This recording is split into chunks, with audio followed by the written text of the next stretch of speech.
Assalamualaikum warahmatullahi wabarakatuh. Indonesia yang begitu indah, memiliki pulau-pulau yang begitu indah.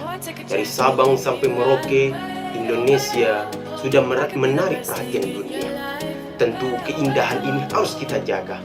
Tetapi semua keindahan ini bisa dihancurkan, bisa dimusnahkan, bahkan hilang keindahan itu apabila banyaknya terjadi tindak pidana korupsi di Indonesia. Apa itu tindak pidana korupsi?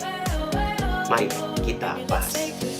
Tindak pidana korupsi adalah tindakan melawan hukum dengan maksud memperkaya diri sendiri, orang lain, atau korupsi yang berakibat merugikan negara atau perekonomian negara.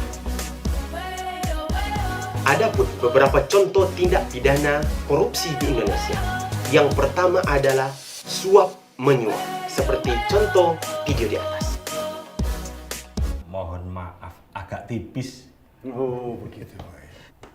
Masa Bapak nggak kenal saya?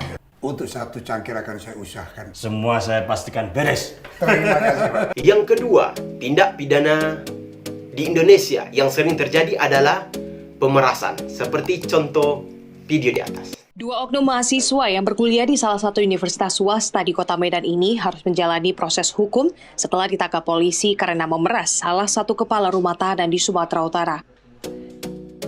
Tindak pidana korupsi yang kecil yang sering kita lakukan adalah yang merugikan diri kita, yaitu telat masuk ke kelas atau telat untuk bekerja, seperti contoh video di atas. Tenang kok. Selain Pak Guru. Tenang.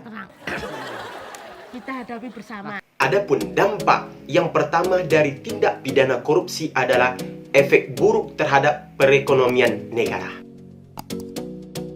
Adapun dampak buruk yang kedua adalah pembangunan negara yang tidak efektif dan tidak efisien. Contoh video di atas ini.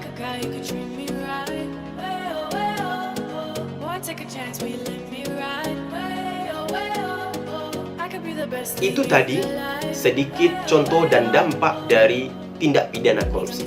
Adapun solusi yang harus kita lakukan, yang pertama adalah perlu adanya pengawasan yang lebih ketat. Yang kedua, perlu adanya tindakan atau hukuman yang tegas bagi pelaku tindak pidana korupsi di Indonesia. Korupsi menjadi penyakit yang telah lama melekat dan sulit untuk diobati. Dibutuhkan kecerdasan, keberanian untuk menghancurkan pilar-pilar korupsi.